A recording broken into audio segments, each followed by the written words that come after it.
നാടിന് നടത്തിയ വെഞ്ഞാറമാട് കൂട്ടക്കൊലപാതകം പ്രതി അഫാൻ കൃത്യമായ ആസൂത്രണത്തോടെയാണ് നടത്തിയത്. 6 മണിക്കൂറിനുള്ളിൽ 5 പേരെയാണ് അരും കൊല ചെയ്ത് തള്ളിയത്.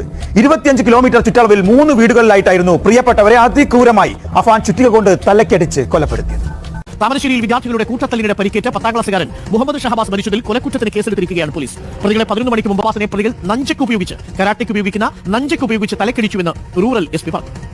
കേരളം ഒരു ഭ്രാന്താലയമെന്ന് സ്വാമി വിവേകാനന്ദൻ വർഷങ്ങൾക്ക് മുമ്പ് പറഞ്ഞത് വളരെ സത്യമായിരുന്നുവെന്ന് ഈ 2025 കേൾക്കുന്ന ഓരോ വാർത്തകളും നമ്മെ ഓർമ്മിപ്പിക്കുകയാണ്. കേരളം കേട്ട ഏറ്റവും വലിയ നടുങ്ങുന്ന കൂട്ടക്കൊലപാതകമാണ് കുറച്ചു ദിവസം മുമ്പ് വെഞ്ഞാറമൂട് കാണേണ്ടി വന്നത്. 23 വയസ്സുള്ള ഒരു പയ്യൻ ഇത്രത്തോളം ധൈര്യമോ എന്നതാണ് ചിന്തിക്കേണ്ടിയിരിക്കുന്നത്. തന്റെ ജീവനായി കരുതി വളർത്തിയ പെറ്റമ്മയെ, ചെറുപ്പം മുതലേ കൈപിടിച്ച് കളിച്ചും ഒരുമിച്ച് കഴിച്ചും ഉറങ്ങി വളർന്ന സ്വന്തം സഹോദരനെ, അച്ഛമ്മയെ, അച്ഛന്റെ സഹോദരനെ, ഭാര്യയെ, താൻ ജീവനായി കണ്ട തന്റെ പെൺ സുഹൃത്തിനെയൊക്കെ ഇത്രയും ക്രൂരമായി കൊന്നിട്ടും ഒരു കണിക കുറ്റബോധമില്ലാതെ പോലീസ് സ്റ്റേഷനിൽ കീഴടങ്ങുന്നുണ്ട്.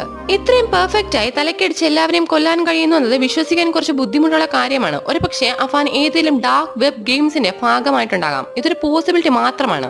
ഇന്നലെ നമ്മൾ കേട്ട കോഴിക്കോട് 10ാം ക്ലാസ്സുകാരന്റെ മരണം, ഷഹബാസ്, കുട്ടിക്കളി മാറാത്ത പ്രായം, സൗഹൃദങ്ങളും പിണക്കങ്ങളും ഉണ്ടാകേണ്ട പ്രായത്തിൽ ഒരു 15 വയസ്സുകാരനെ സമപ്രായക്കാർ തല്ലിക്കൊല്ലുന്നു.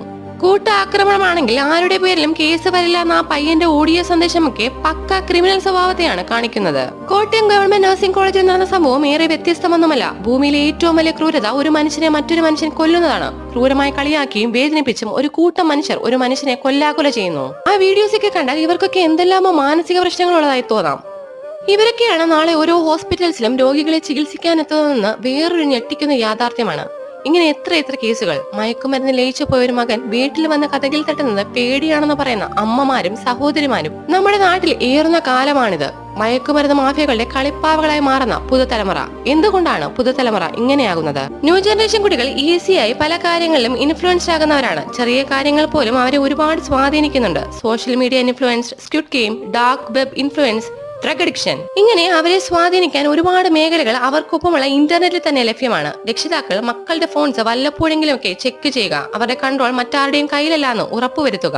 മറ്റൊരു ശരീരത്തിന്റെയും ജീവന്റെയും മൂല്യത്തെ പറ്റി പറഞ്ഞ് മനസ്സിലാക്കുക. വയലൻസ് മൂവീസ് റിലീസിംഗ് ലിമിറ്റഡ് ആക്കുക. പലരും ഇത് തെറ്റായ ധാരണയാണെന്ന് പറയുന്നുണ്ട്. പക്ഷേ സിനിമകളിൽ ഇൻഫ്ലുവൻസ് ആയി പല കാര്യങ്ങളും ചെയ്യുന്ന ഒരുപാട് പേരുണ്ട്. കുട്ടികളുടെ ഇൻസ്റ്റാഗ്രാം യൂസേജ് ലിമിറ്റഡ് ആക്കുക. 16 മുതൽ 24 വയസ്സ് വരെയുള്ള കുട്ടികൾ വർഷത്തിൽ ഒരിക്കൽ ഡ്രഗ്സ് യൂസ് ചെയ്തിട്ടുണ്ടോ എന്ന് ചെക്ക് ചെയ്യാൻ ക്ലിനിക്കുകളിൽ കൊണ്ടുപോകുന്ന സംവിധാനങ്ങൾ സർക്കാർ ഏർപ്പെടുത്തുക. 3-4 വർഷം ഇത്തരം കാര്യങ്ങൾ സ്ട്രിക്റ്റ് ആക്കിയാൽ തന്നെ ഭൂരിഭാഗം പ്രശ്നങ്ങളും ഒഴിവാകും. ഒരു കാര്യം മനസ്സിൽ വെച്ചോളൂ, ഇന്നത്തെ മക്കളാണ് നാളത്തെ ഭാവി.